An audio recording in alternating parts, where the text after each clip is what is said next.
The Great Hall of the Galactic Council stretched far beyond what human eyes could see. Massive pillars of crystal reached toward a ceiling that seemed to touch the stars themselves.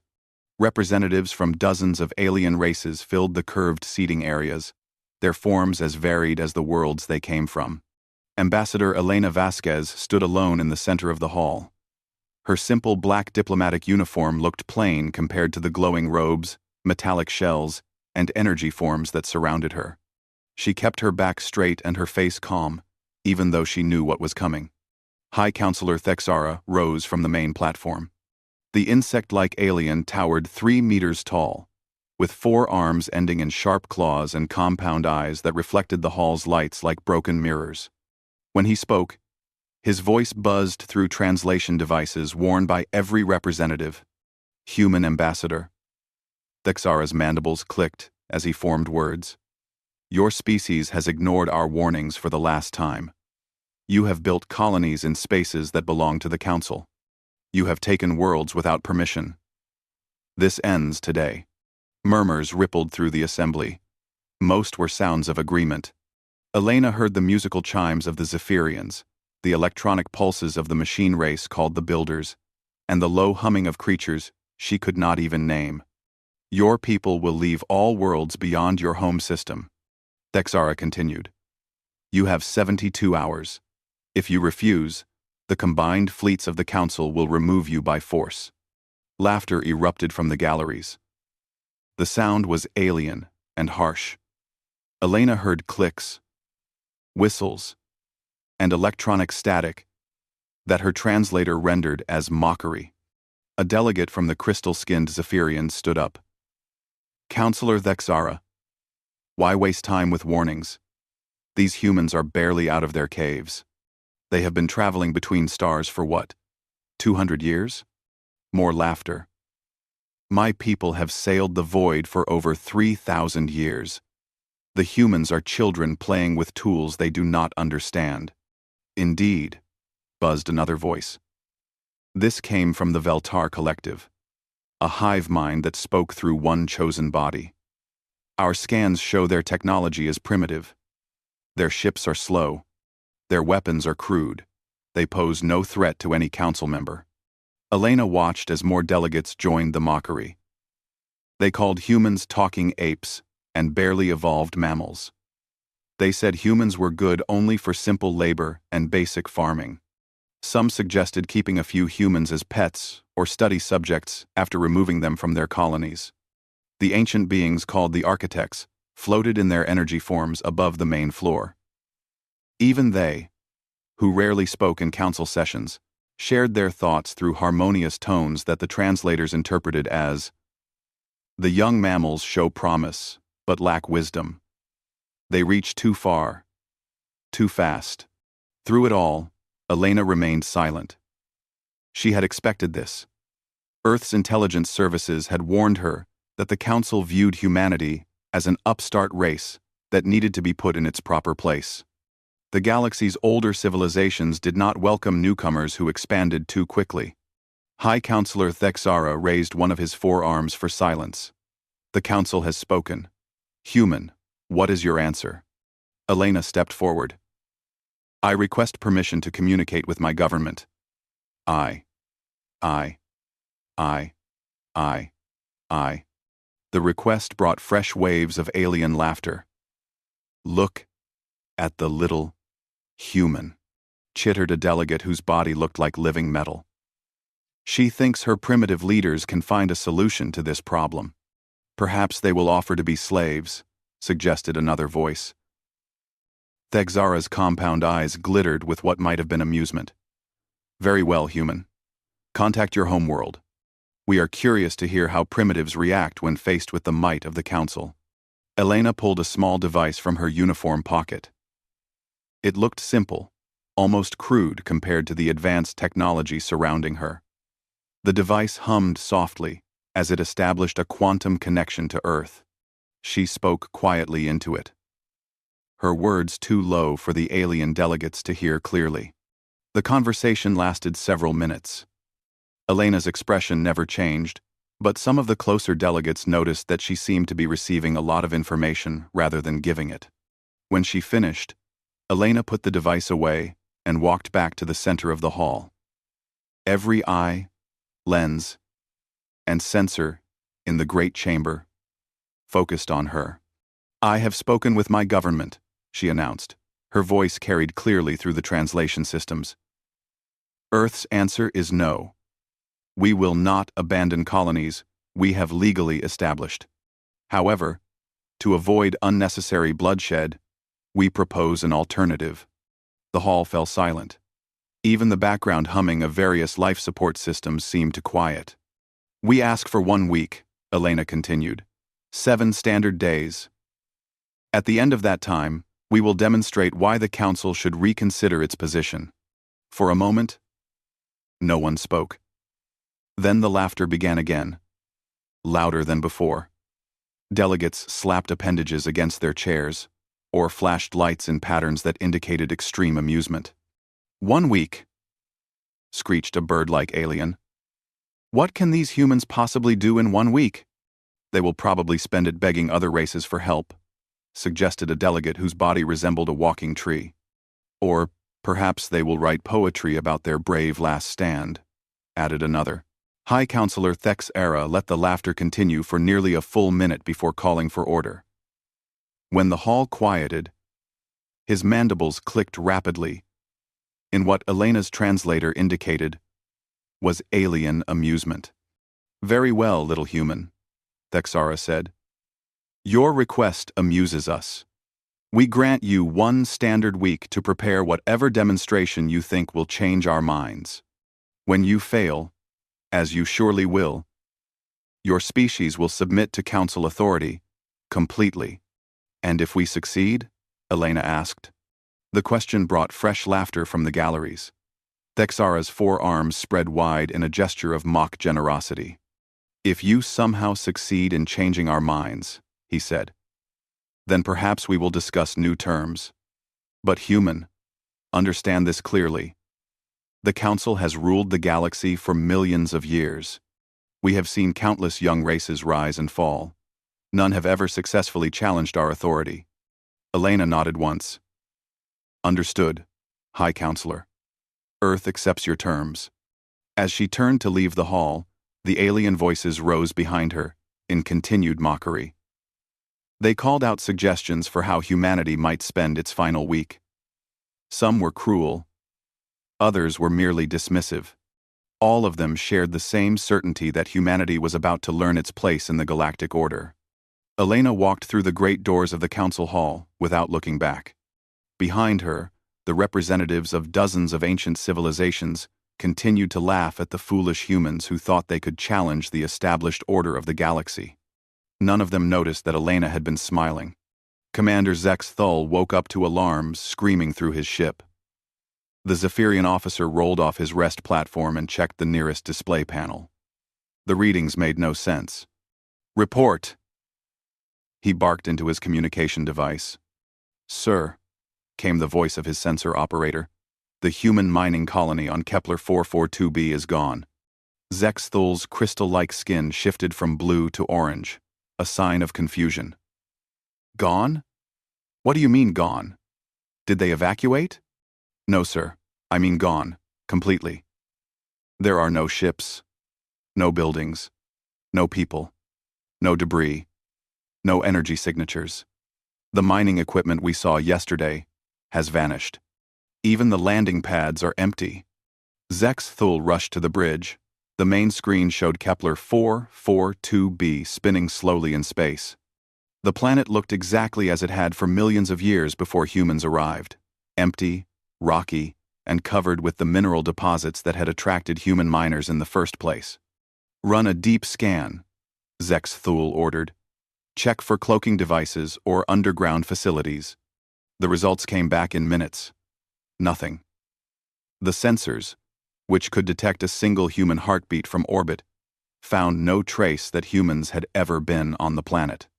"Sir," his communications officer reported, "I'm receiving similar reports from other council ships throughout the sector. The human colonies on New Ceres, Proxima Station, and the farming domes on Tau 7 have all vanished. Zex Thul felt his skin shift to a deep purple, the color of fear. Across the galaxy, the same impossible reports flooded Council communication networks. On the water world of Aquatica, where humans had built floating cities, the Veltar collective mind found empty oceans. The massive shipyards, orbiting Proxima Centauri, which had been building human vessels for 50 years, were simply gone. Admiral Quexloth of the Veltar fleet commanded the largest search operation in Council history. His ships, linked by the collective consciousness of his race, swept through every system where humans had established a presence. The results were always the same. Nothing. "This is impossible," Quexloth transmitted to his fellow minds. "Matter cannot simply cease to exist. Energy cannot disappear without a trace. Yet our sensors find no evidence of human technology above the level of basic tools." Dr. Shiandros, the Council's chief scientist, examined the abandoned sites personally. The ancient scholar had studied the rise and fall of dozens of civilizations over his 3,000-year lifespan. He had seen species evacuate, migrate, and even commit mass suicide. He had never seen anything like this. On New Shanghai, the human agricultural world, Shiandros walked through empty buildings. Meals sat half-eaten on tables. Personal belongings lay scattered in bedrooms. Children's toys remained where they had been dropped. But every computer, every advanced machine, every piece of technology more complex than a simple tool had vanished along with the people. "It's too clean," Shiandros muttered to his recording device. "When a population evacuates quickly, they leave evidence. Broken items, power systems overloading, signs of panic. This looks like everyone simply stepped outside for a moment and forgot to return." His sensors detected no residual energy from transportation devices. No exotic particles that would indicate dimensional shifting. No gravitational echoes from massive ship movements. The humans hadn't fled. They had simply stopped existing in any space that Council science could observe. The most disturbing discovery came from Earth itself. Council scout ships approached humanity's homeworld with extreme caution. They expected to find either a heavily defended fortress or a dead world. Instead, they found something far more unsettling. Earth looked normal from orbit. The blue oceans and green continents remained unchanged. Weather patterns moved across the surface as they had for billions of years. But the planet was empty. The great cities were dark. No lights marked the locations of New York, London, or Beijing. The orbital stations that had ringed Earth for over a century were gone. Even the moon bases that humans had built as their first steps into space had vanished. But strangest of all, Earth's biosphere was flourishing. Animals moved freely through the empty cities. Plants grew unchecked in parks and gardens. It was as if humans had simply been edited out of reality while leaving everything else untouched. The architects, those ancient beings of pure energy, grew increasingly agitated as the reports came in. They had existed longer than any physical species in the galaxy. They had observed the birth and death of stars, the rise of civilizations that spanned entire galactic arms. Their understanding of reality extended across dimensions that younger races couldn't even imagine. Yet even they were baffled. "We sense disturbances." They communicated through harmonic frequencies that hurt to hear. The fabric of space-time bears marks, as if something vast moved through reality itself, leaving footprints in dimensions we thought were empty. 10 and 10. High Counselor Thexara called an emergency session of the Council leadership. The Great Hall, which had been filled with laughter just 24 hours earlier, now buzzed with nervous energy. "How is this possible?" Thexara demanded. "Our combined fleets are the most powerful force in the galaxy. Our science is advanced beyond anything these humans possessed. How did an entire species vanish without triggering a single one of our warning systems?" Dr. Shiandros provided what few answers he could. All evidence suggests this was planned in advance. The disappearance was too complete, too precise to be a panic response to our ultimatum. Whatever technology the humans used, they have been preparing it for some time. But what technology could do this? Asked a delegate from the machine race. We have analyzed human capabilities for decades. They are centuries behind us in every field. Perhaps, suggested another voice. They received help from an unknown force, a race we have not encountered. The architects pulsed with agitation. No, we would sense the presence of such beings.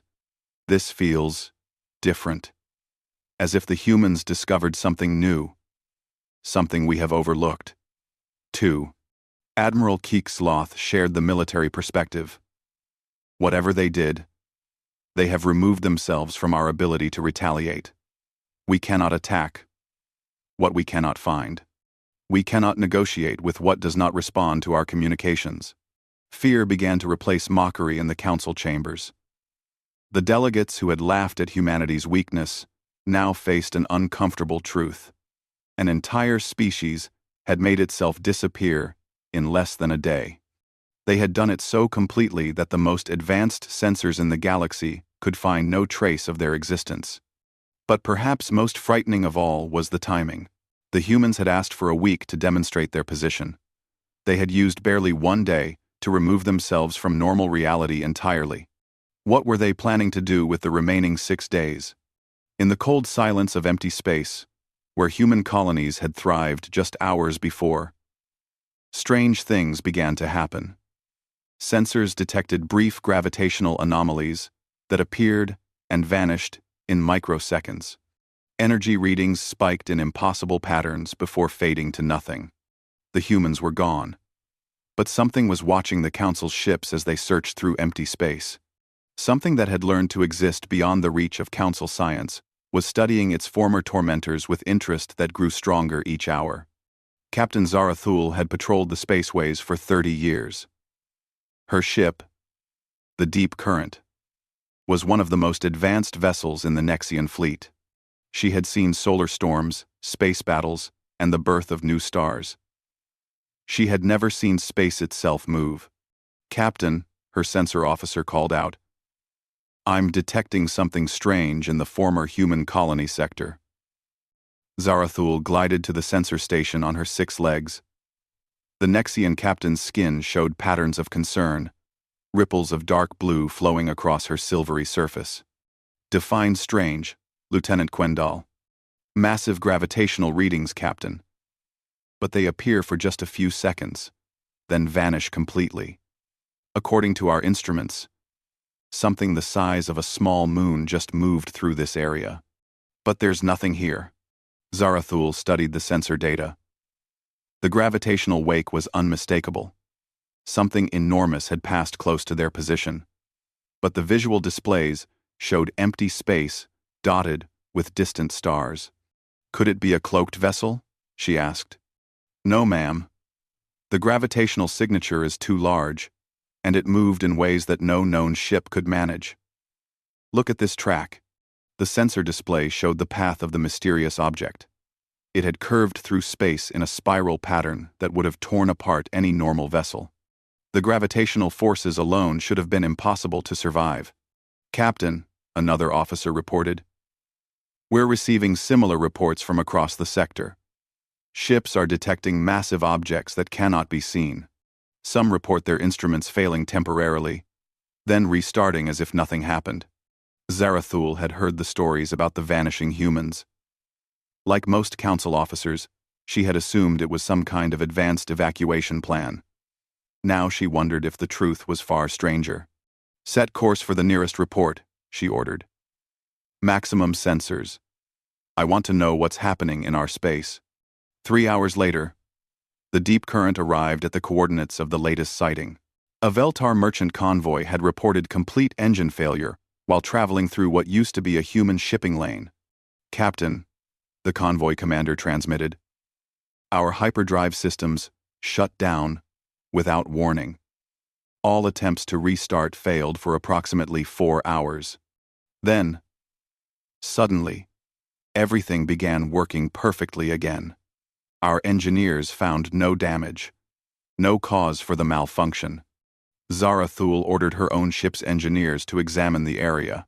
What they found made no sense according to known physics. "Captain, the space here has been altered," reported Chief Engineer Voxmar. "The quantum structure shows signs of manipulation. It's as if someone reached into the fundamental laws of reality and rearranged them temporarily." "That's impossible," Zarathul said. "No known technology can affect space-time at the quantum level." "Yes, ma'am. That's what makes this so disturbing." Dr. Shiandros received the reports from across the galaxy with growing unease. As the Council's chief xenotechnologist, he had studied the technology of every known species.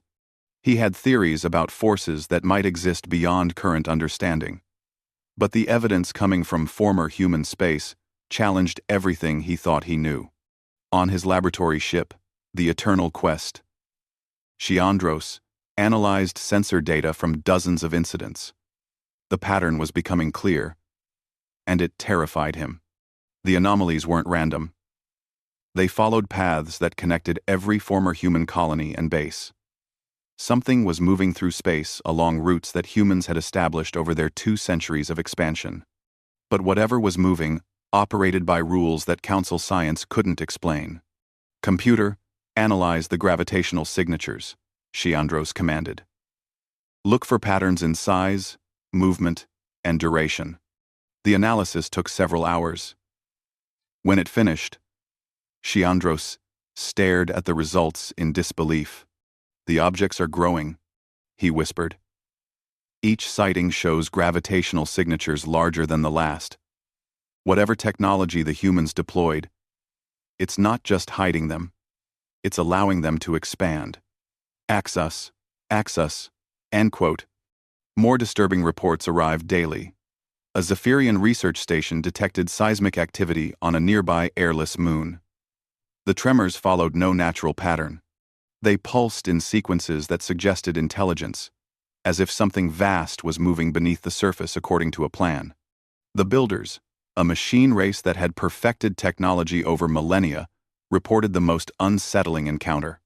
Their automated mining ships had detected unusual readings near an asteroid belt, where humans had once operated a small research outpost. "The minerals in the asteroid belt have been rearranged," reported Constructor Prime Unit 7. "Not mined, rearranged. The atomic structure has been altered at the quantum level. Someone transformed iron into materials that do not exist in our periodic tables." High Counselor Thexara reviewed the reports in his private chambers. The insectoid leader's forearms moved restlessly as he read each account. His compound eyes reflected the data screens in thousands of tiny fragments, creating a kaleidoscope of worried light. The humans had asked for 1 week. 3 days had passed, and the Council was no closer to understanding what had happened to them. If anything, the mystery was growing deeper. "Counselor," his aide interrupted. "The architects request an emergency audience." Thexara's mandibles clicked nervously. The energy beings rarely requested meetings. When they did, it was because they had detected something that threatened the stability of reality itself. The architects appeared in the council chamber as forms of shifting light. Their communication came through harmonics that bypassed normal hearing and spoke directly to the brain. "We have observed the disturbances," they announced. "The young species called humanity has discovered something that should not be possible." "Explain," Thexara demanded. "They have learned to exist in spaces between spaces, not the extra dimensions we know and use, but gaps in reality itself. They have become something that observes without being observed, that acts without being detected." The implications hit Thexara like a physical blow. "You mean they can see us, but we cannot see them?" "More than see. They can study, learn, understand. Every conversation, every plan, every secret the Council possesses is open to them now. They move through our space like ghosts, learning our weaknesses while we fumble in blindness." How is this possible? Humans were barely capable of faster-than-light travel just days ago. The architects pulsed with uncertainty. We do not know. This technology is beyond our experience.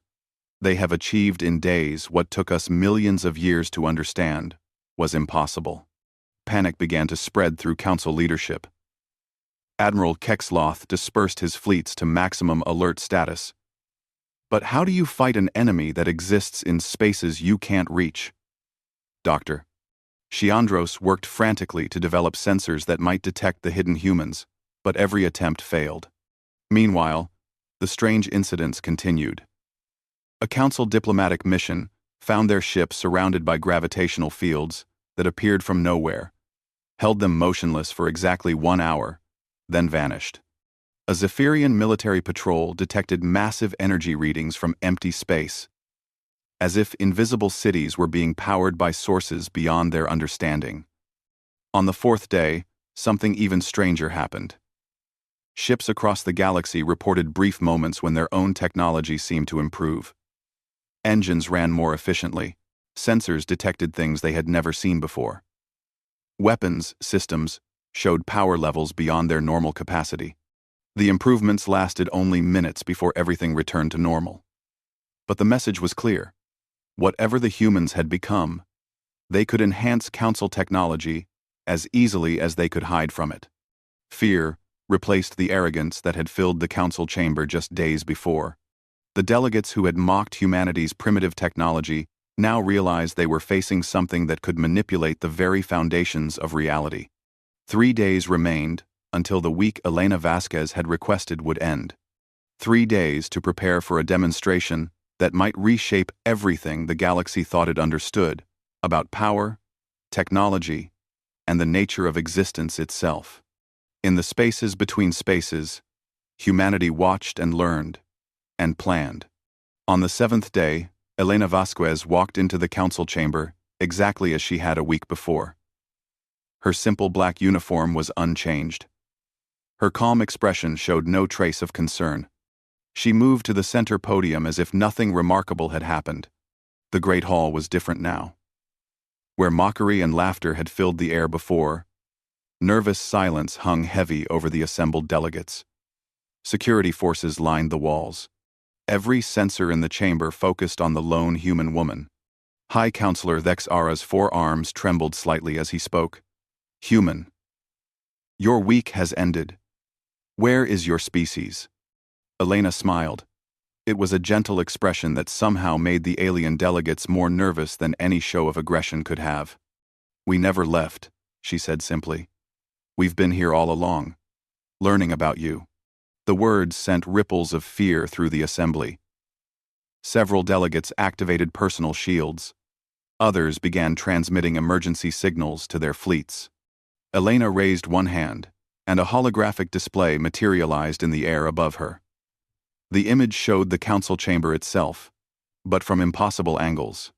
The view shifted to show perspectives from inside the walls, from beneath the floor, from dimensions that folded space like origami. You see, Elena continued, you made a mistake about humanity. You thought we were trapped in the same 3 dimensions you understand. You believed we were limited to the physical space you can perceive. But humans have always been explorers. When we face barriers, we don't retreat. We find new ways around them. Dr. Shiandros leaned forward in his seat. His ancient mind struggled to process what he was seeing. The viewing angles.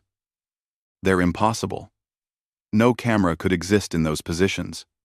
Elena nodded to him. Dr. Shiandros, your species has studied reality for 3,000 years. You understand dimensions beyond the physical. But you still think in terms of layers, one dimension stacked on another. Humans learned to think differently. The hologram shifted, showing the events of the past week from a stunning new perspective. Instead of empty space where human colonies had been, the display revealed vast structures existing in folded reality. Ships that moved through dimensions like submarines through water. Cities that existed in the gaps between atoms. Impossible, whispered a Zephyrian delegate. The energy requirements alone would demand the output of entire star systems. No species could develop such technology so rapidly. Elena's smile widened. You're absolutely right. No single species could achieve this. But humanity was never just one species. The hologram expanded to show the truth. Across their scattered colonies, humans had been conducting secret research with artificial intelligences that existed partially outside normal spacetime. Quantum computers that could process mathematics in 11 dimensions. Partnerships with technologies that had evolved beyond physical form. For 50 years, Elena explained, human scientists worked with AI partners to understand reality at levels your research never explored. We didn't just build machines. We grew hybrid intelligences that could think in ways purely biological minds cannot comprehend. Admiral Kexloth's collective mind buzzed with disbelief. Our sensors detected none of this research. Our intelligence networks found no evidence of such development. Because we learned early that the Council watches young species closely, Elena replied, every breakthrough was hidden in dimensions you don't monitor. Every advance was disguised as primitive technology. You saw what we wanted you to see. Crete. The display showed human research facilities that existed in quantum space, powered by energies drawn from the spaces between atoms. Laboratories where human scientists worked alongside AI entities that could manipulate matter by thinking in 11-dimensional mathematics. When you threatened us, Elena continued, we didn't panic. We activated protocols we had prepared for decades. In 6 hours, our entire civilization shifted into spaces you cannot perceive. We've spent the last week studying your technology, your culture, your weaknesses. The architects began to resonate with fear. Their energy forms flickered as they realized they were being observed from dimensions they had considered their private domain. You have been watching us. One of them harmonized in tones of terrified understanding. From the spaces we thought were empty. Not just watching, Elena corrected. Learning.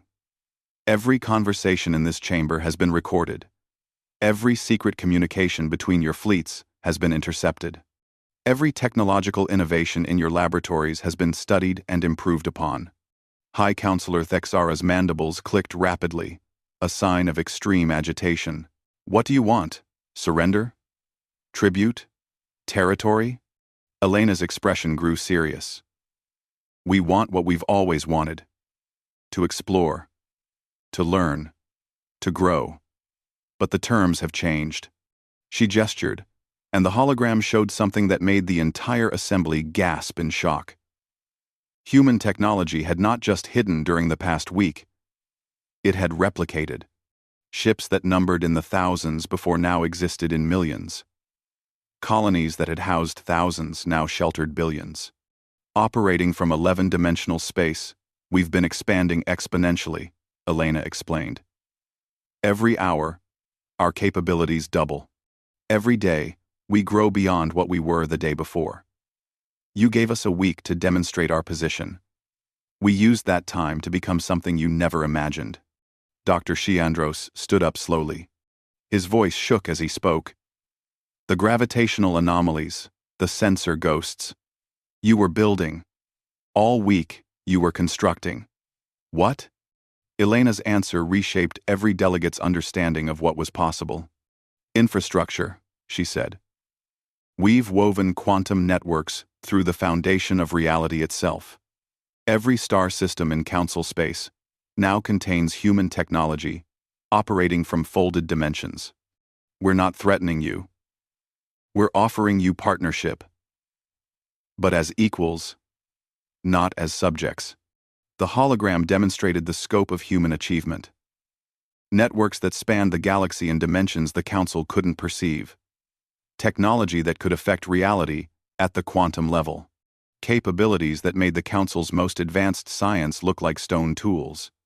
Every computer system in Council space now has human consciousness woven into its deepest architecture, Elena announced. Every AI network shares processing power with human-designed quantum minds. Every advanced device benefits from hybrid intelligence you don't even know exists. Thexara's 4 arms spread wide in a gesture of defeat. You could destroy us all. Why haven't you? 100 from miningly. Anteva destroy. 100 from mining. Elena's smile returned. Because destruction isn't growth. We don't want to rule you. We want to learn from you. And we want to teach you things you never imagined possible. The final demonstration began. Across council space, human technology phased back into normal reality, but transformed beyond recognition. Ships that had been merely advanced now operated with capabilities that seemed like magic. Weapons designed for war had been converted into tools for creation, capable of rebuilding entire worlds in hours. Medical technology that could heal injuries by manipulating time itself. Communication systems that worked instantly across any distance. Transportation methods that could move anything anywhere by folding space like paper. This is what we offer, Elena said. Partnership with beings who have learned to exist beyond the limitations you thought were absolute. Share your knowledge freely. Treat all species as equals. Abandon the idea that age grants authority over wisdom. She paused, letting the words sink in. In exchange, we'll share technologies that can lift every civilization to heights you've never dreamed possible. We'll teach you to think in dimensions beyond the physical. We'll show you how to grow beyond the boundaries of flesh, metal, and energy. The council chamber was silent, except for the humming of life support systems. Every delegate understood that the balance of galactic power had shifted completely in 7 days. The species they had mocked as primitive had become something that transcended their understanding of what intelligence could achieve. Elena looked around the chamber one final time. The choice is yours. Partnership as equals. Or continued isolation, while the galaxy evolves beyond your ability to comprehend it. High Counselor Thexara clicked his mandibles slowly. And if we refuse? Elena's expression remained kind, but her words carried absolute certainty. Then you'll become relics. Museum pieces from an age when intelligence was limited by the dimensions of its birth. We don't need to conquer you. We just need to grow past you. The transformation of galactic civilization had begun. The vote took 3 days. For the first time in galactic history, the council chambers buzzed with heated debate instead of predetermined agreements. Ancient alliances cracked as species argued about humanity's offer. Some delegates demanded war, despite knowing they could not fight an enemy that existed beyond their reach. Others pushed for immediate acceptance of the human partnership. High Counselor Thexara watched it all with a heavy heart.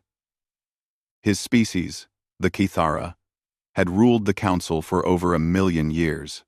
They had seen empires rise and fall, had guided younger races through their development, had maintained order across thousands of worlds. Now, in the span of a week, everything had changed. Dr. Shiandros provided the scientific analysis that swayed many votes. Standing before the assembly, the ancient scholar laid out the facts with calm precision. Fellow representatives, he began. I have spent the last 3 days analyzing the human demonstration. Their technology is not simply advanced. It represents a fundamental breakthrough in how intelligence can exist and operate. They have achieved something my species thought impossible even in theory. He activated his own holographic display, showing mathematical formulas that hurt to look at.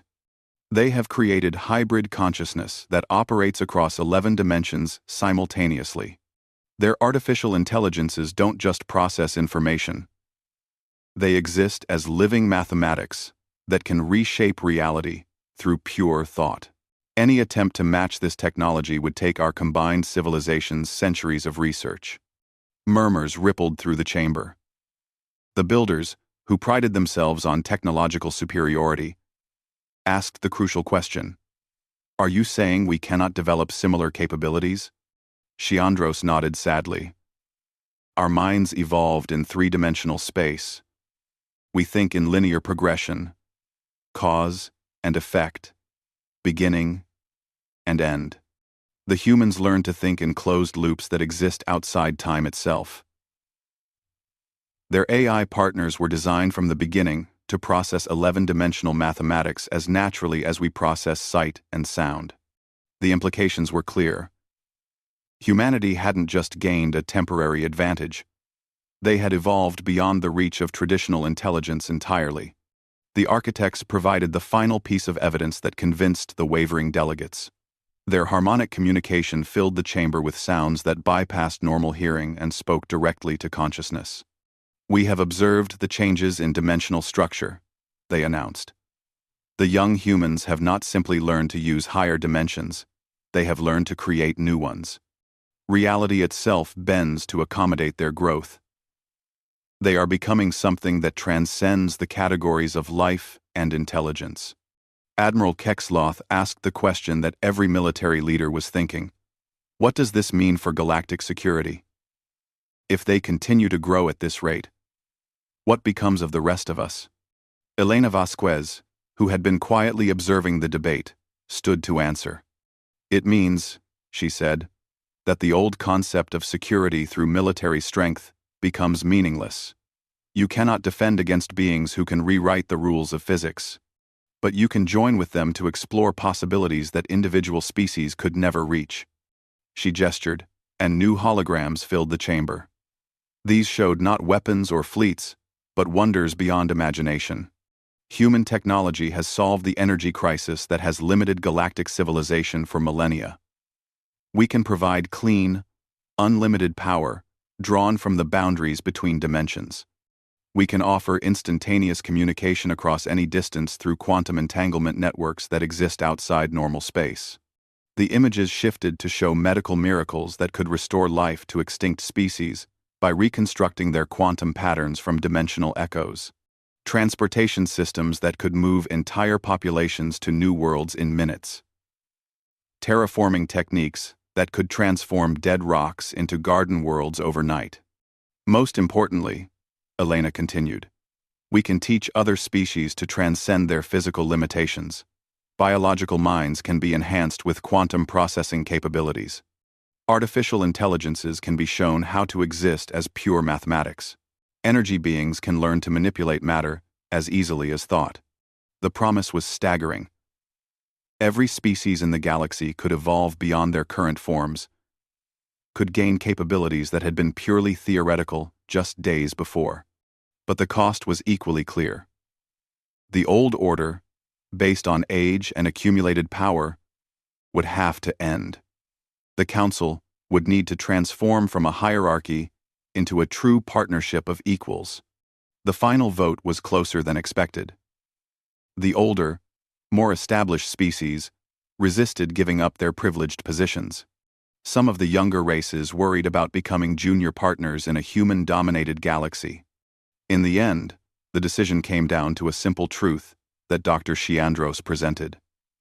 We can join this transformation and help shape it. Or we can resist and be left behind. But we cannot stop it. The humans have become something that grows beyond any force we can bring to bear. The vote was 847 inches favor, 623 against, with 156 abstentions. The old Galactic Council died that day. In its place rose the Galactic Cooperative, a true alliance where knowledge flowed freely in all directions, and every species contributed according to their unique capabilities. The changes began immediately. Human quantum networks established instantaneous communication links between every member world. Energy collectors drew unlimited power from dimensional boundaries, ending the resource conflicts that had shaped galactic politics for eons. Most remarkably, the technology sharing worked both ways. Human hybrid intelligences learned new forms of mathematics from the architects. They absorbed social organization principles from the Veltar collective mind. They studied artistic expression with the Zephyrians and engineering precision with the Builders. Each exchange made humanity more than they had been, while simultaneously uplifting their partners to capabilities they had never imagined. Within 6 months, The first mixed species research teams began exploring dimensions beyond the 11 that humans had mastered. Zephyrian creativity combined with human quantum processing produced art forms that existed as living mathematics. Veltar collective intelligence, merged with human AI networks, created group minds that spanned star systems. The universe itself seemed to respond to these developments. New phenomena appeared in regions where hybrid consciousness operated. Space-time became more flexible, more responsive to directed thought. Stars burned brighter and longer when tended by beings who could think in 11 dimensions. 1 year after the transformation, Elena Vasquez walked through the gardens of New Geneva, a city that existed simultaneously across multiple dimensions. Human children played with young aliens in parks that defied geometry. Gravity flowed in spirals that created floating playgrounds. Trees grew in patterns that spelled poetry in languages that hadn't existed a year before. She stopped at a monument that marked the spot where the old council building had stood. The inscription, written in the universal mathematical language that all species could now read, was simple. Here ended the age when wisdom was measured by years, and began the time when intelligence is measured by the courage to grow. A young Kithara approached her, one of High Counselor Thexara's offspring, who had chosen to join the human enhancement programs. His insectoid form now flickered between dimensions as he moved, and his compound eyes showed depths that seemed to contain entire universes. "Ambassador Vasquez," he said, "my grandfather wants to know if humanity is satisfied with what you've accomplished." Elena smiled. Around them, the impossible city hummed with the thoughts of dozens of species, working together to explore mysteries that spanned the width of reality itself. "Tell him," she replied, "that this isn't an accomplishment. This is just the beginning." High above them, visible through the dimensional windows that formed New Geneva's sky, ships from 100 worlds moved through space that bent like water. They were heading toward the galaxy's edge, where human long-range sensors had detected something that called to every intelligence in the cooperative. Something vast was waiting in the space between galaxies. Something that had been watching the transformation with interest. Humanity and their partners were about to discover that they were not alone in learning to transcend the boundaries of normal existence. The real adventure was just beginning.